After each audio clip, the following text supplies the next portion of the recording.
there's something deeply uncomfortable buried inside the most detailed image of the cosmos ever taken. Not because of what's in it, because of what isn't.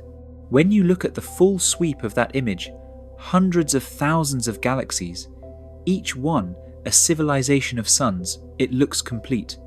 It looks like everything, but cosmologists who stare at it for a living know something that the image conceals. If you add up all the visible matter in that frame, every star, every cloud of gas, every galaxy spinning at its edges, you come up short. Not slightly short, catastrophically short. The gravity holding those galaxies together cannot be explained by anything you're actually seeing. By every physical rule we know, those galaxies should be flying apart.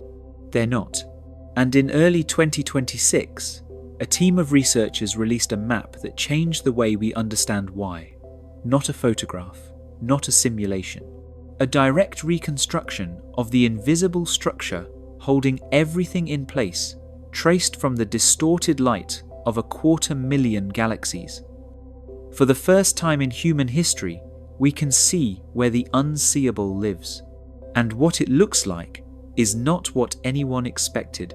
Hold on to that, because what the map actually shows creates a problem that no one has cleanly solved. The missing gravity has had a name since the 1930s. In 1933, a Swiss astronomer named Fritz Zwicky noticed something wrong with a cluster of galaxies in the constellation Coma. The galaxies inside that cluster were moving too fast, not a little too fast, far beyond what visible matter could possibly restrain. By the math, the cluster should have been shredding itself apart over cosmic timescales. It wasn't. Zwicky proposed there was mass no one could see, and he called it dark matter. The scientific community more or less ignored him for 40 years. Then Vera Rubin came along. In the 1970s, she was measuring how fast stars orbit the centers of spiral galaxies. The expectation, derived from basic Newtonian gravity, was that stars farther from the center would orbit more slowly, just like outer planets in our solar system move slower than inner ones. Rubin found the opposite. Stars at the extreme edges of galaxies orbit at roughly the same speed as stars near the core. This is physically impossible unless there is a vast invisible mass enveloping each galaxy, much larger than the visible disk, pulling those outer stars inward. It was no longer a quirky anomaly in one cluster. It was a universal feature. Today, the numbers are settled enough to be quoted in textbooks. Ordinary matter atoms, protons, neutrons, everything that makes up stars, planets, gas clouds, and due accounts for roughly 5% of the total mass energy content of the universe. Dark matter accounts for 27%. We cannot see it, touch it, or detect it with any instrument that relies on electromagnetic radiation. It passes through everything. It passes through you right now, billions of particles per second, and you feel nothing. For decades, the question wasn't whether dark matter existed. The evidence for that is overwhelming. The question was, where exactly is it? How is it arranged? And does the arrangement match what our best theories predict? The 2026 map answers the first two questions in stunning detail. The third is where things stop making sense. To understand what that map actually is, you have to understand how you measure something invisible. The key is light, specifically, the way light bends when it travels through curved space. This comes directly from Einstein's general relativity. Mass doesn't just pull things toward it through some invisible force acting at a distance. Mass curves the fabric of space-time itself. Anything travelling through that curved space, including light, follows the curvature rather than a straight line. So imagine a distant galaxy sitting billions of light years behind a massive concentration of dark matter. The light from that galaxy travels toward us, but partway through its journey, it passes near that dark matter concentration. The space around that mass is curved. The light bends, It arrives at our telescope slightly distorted. The galaxy appears stretched, sheared, warped in a subtle but measurable direction. This effect is called weak gravitational lensing. The word weak is somewhat misleading. It's not weak in the sense of being unimportant. It's weak in the sense that the distortion is tiny, so small that looking at any single background galaxy tells you almost nothing. The signal is buried in the noise of the galaxy's own shape. But if you measure the shapes of hundreds of thousands of background galaxies and look for a statistical pattern in how they're all being stretched in similar directions, the signal rises out of the noise. You can calculate the mass causing the distortion. You can locate it. You can map it. This is what the Cosmos Web Survey did. Researchers focused on a patch of sky in the constellation Sextans, covering an area roughly 2.5 times the apparent size of the full moon. That sounds small. It's not for a high-precision instrument conducting deep space observations. It's a vast continuous region. Most deep space telescopes stare through something closer to a keyhole. The team deliberately designed this survey to avoid that limitation, mapping a seamless, uninterrupted swath of the sky. To do this, they needed the James Webb Space Telescope. Not because Webb is simply bigger than what came before, but because of what it can see that older instruments couldn't. As light travels across billions of light years, the expansion of the universe stretches its wavelength. Visible light gets pulled into infrared. The distant background galaxies needed for lensing measurements had been functionally invisible to Hubble, not because they were too faint, but because they were glowing in the wrong part of the spectrum. Webb's near-infrared camera changed that. It could see through the cosmic dust and stretching and collect light from galaxies so distant they appear as they were billions of years ago. The resulting dataset had a source density of 129 background galaxies per square arc-minute of sky. That number needs a moment. Previous surveys capable of lensing analysis managed roughly half that density. Doubling the number of data points doesn't just double the precision, it fundamentally changes what you can resolve. It's the difference between a map that shows major landmasses and one that shows coastlines, river deltas, and individual mountain ranges. With 250,000 usable background galaxies analysed, the team could finally resolve features in the dark matter distribution that had never been seen before. What they saw rewrote the mental picture most people had of dark matter. The old assumption was that dark matter existed in isolated blobs, dense concentrations around massive galaxy clusters surrounded by emptiness. The 2026 map shows something far more intricate. The dark matter isn't sitting in isolated pockets, it's a network. A vast interconnected web of thin filaments, invisible bridges stretching across hundreds of millions of light years, connecting cluster to cluster, structure to structure, like the threads of an enormous three-dimensional spider web. This was theoretically predicted by the lambda cold dark matter model. But seeing it in direct observational data at this resolution is different from knowing the theory. You see secondary branches of the web, not just the major arteries. You see where the filaments thicken and where they taper. And in every location where the dark matter map shows a dense filament, you find the highest concentrations of ordinary hydrogen gas and galaxies. They don't just correlate loosely, they track each other almost perfectly. The dark matter didn't follow the gas followed the dark matter. In the early universe, shortly after the Big Bang, everything was nearly uniform. But dark matter doesn't interact with light or heat, which means it wasn't being pushed around by the intense radiation flooding the early cosmos the way ordinary matter was. It could begin gravitationally collapsing much sooner. It started pulling itself into these long strands, these filamentary structures driven by gravitational instability. As those strands deepened into gravitational wells, ordinary gas, hydrogen, and helium, The raw material of stars fell into them, cooled, compressed, ignited. The first stars formed inside dark matter filaments. The first galaxies assembled at their intersections. What this means, if you follow the implication all the way through, is that every galaxy you've ever seen in an image is not sitting in empty space. It is sitting at the bottom of an enormous invisible gravitational depression, pinned there by a structure of dark matter far larger than the galaxy itself. Our own Milky Way is wrapped in a dark matter halo stretching far beyond the visible disk of stars. If that halo vanished, the stars on our galaxy's outer edges would spiral off into the void. The galaxy would dissolve. More importantly, and this is the part that tends to land differently, the longer you sit with it, the heavy elements that make up your body were forged inside stars. Those stars only existed because dark matter created the gravitational conditions for gas to compress enough to sustain nuclear fusion. You are downstream of an invisible process you cannot directly observe. This becomes important later, in a way that goes deeper than it first appears.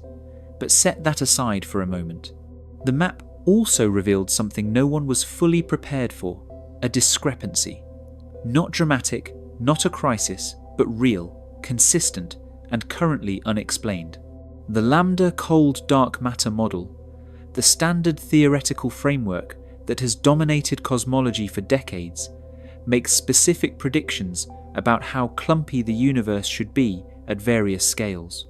Dark matter, if it behaves the way the model says, cold, slow-moving, interacting only through gravity, should cluster into relatively tight, well-defined concentrations.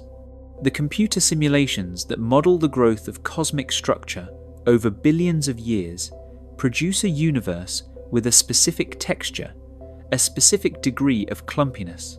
The 2026 data shows a universe that is smoother, less clumped.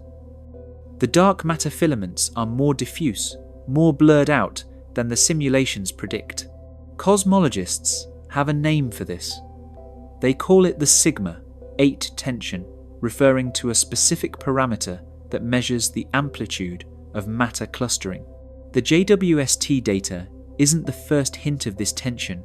Other surveys have seen similar patterns, but the Cosmos Web results are the highest resolution direct evidence to date, and they line up with independent measurements from the Dark Energy Spectroscopic Instrument, a separate observatory using a completely different technique.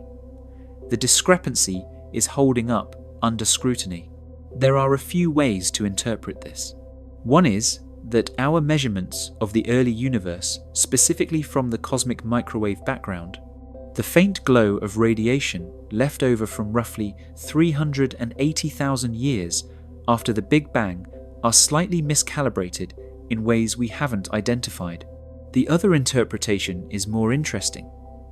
It suggests that dark matter may not be exactly what the cold dark matter model describes. If dark matter particles have even a small intrinsic velocity, they don't settle into tight clumps as efficiently. If they interact with each other through some force we haven't detected, they could redistribute in ways that smooth out the structure. Either the ruler is slightly wrong, or the material being measured is not what we thought. Neither answer is comfortable, and neither is resolved. Here's the part most people miss when they hear about maps and measurements and theoretical tensions. These aren't abstract puzzles happening in a remote corner of physics. The question of what dark matter is, its fundamental particle nature, its interactions, whether it is a single type of particle or a spectrum, has direct consequences for the history of the universe and the specificity of conditions that allowed complex chemistry and eventually life to emerge. The 2026 data showed that the density of dark matter filaments in the observed region appears finely calibrated. Significantly less dark matter, and the gravitational wells would have been too shallow galaxy formations slower, stellar populations thinner, long-lived planetary systems rare. Significantly more, and the universe would have likely recollapsed before galaxies could stabilize. The observed universe sits in a narrow window of dark matter abundance that produces the conditions necessary for the kind of sustained nuclear burning our sun has maintained for 5 billion years. This is not an argument for design. It is a statement about constraint. The universe we observe is the one where the invisible scaffolding happened to be arranged in exactly the configuration that permitted us to eventually build instruments capable of mapping it. There is something deeply strange about that circularity. The 2026 map is, in the language used by researchers involved, the first page of a new atlas. The James Webb Space Telescope gathered hundreds of hours of observation time to produce this single high-resolution snapshot of one region, roughly half a square degree of sky, out of the full 41,000 square degrees visible from Earth. Later this decade, the Nancy Grace Roman Space Telescope is designed to do something Webb cannot. It has a field of view 100 times larger. Rather than a deep keyhole, it offers a wide panorama. The plan is to apply the same weak gravitational lensing technique across effectively the entire sky, turning this first precise chapter into a complete global atlas of the invisible universe. We are a few years away from knowing the architecture of the dark matter web as thoroughly as we know the layout of Earth's continents. The map will be that detailed. The filaments, the voids, the dense intersections, the thin bridges, all of it charted. And yet, the fundamental question, what is dark matter, actually, as a physical substance remains open. We have seen its gravitational shadow with extraordinary clarity. We have measured its mass distribution. We have traced its influence across billions of years of cosmic evolution. We still do not know what it is made of.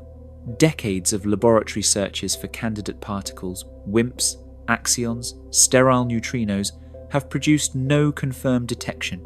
Dark matter interacts with ordinary matter gravitationally. Beyond that, silence.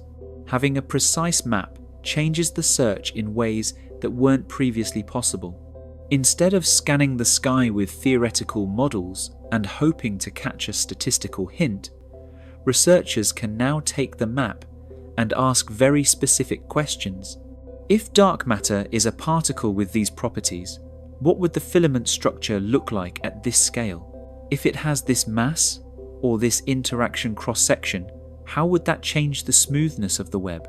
The map becomes a filter, a way of eliminating theories that predict structures inconsistent with what's actually there.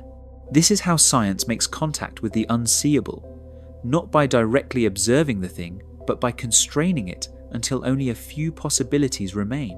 What the 2026 data has done alongside the sigma, 8 discrepancy, alongside the smoothness that the cold dark matter model didn't fully predict, is put pressure on the standard model of cosmology at precisely the scale and resolution where it matters most.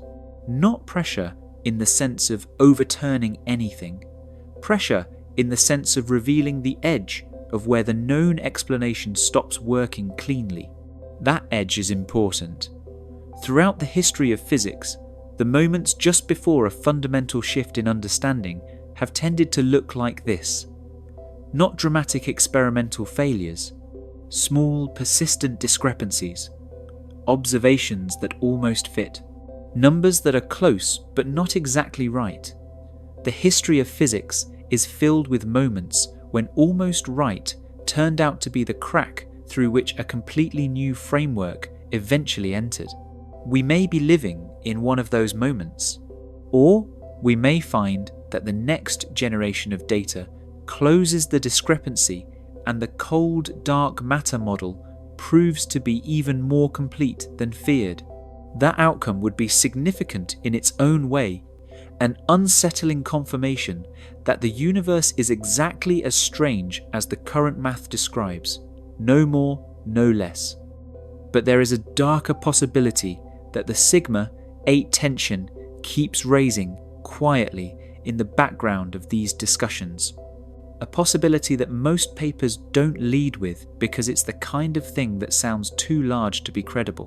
What if dark matter is only part of the invisible architecture?